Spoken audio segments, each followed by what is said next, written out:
In this video, I'm going to show you how to export your WhatsApp chat and convert it to a PDF file on your Android phone. First, launch open WhatsApp. Now go to the chat or conversation that you want to export. Now tap on the three-dot menu in the top corner, then tap More. Now select Export Chat. You will see two options, with media or without media. You can select whichever you prefer. Now, to save it, choose Google Drive as destination. Here you can rename the file if you want.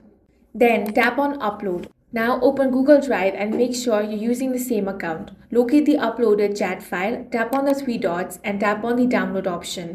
The file will be downloaded to your phone. Now open My Files, go to the download folder. You will see the file as a zip file. Tap on it and extract it. Once it has been extracted, you will find it as a .txt file. Now you need to convert this TXT file into PDF.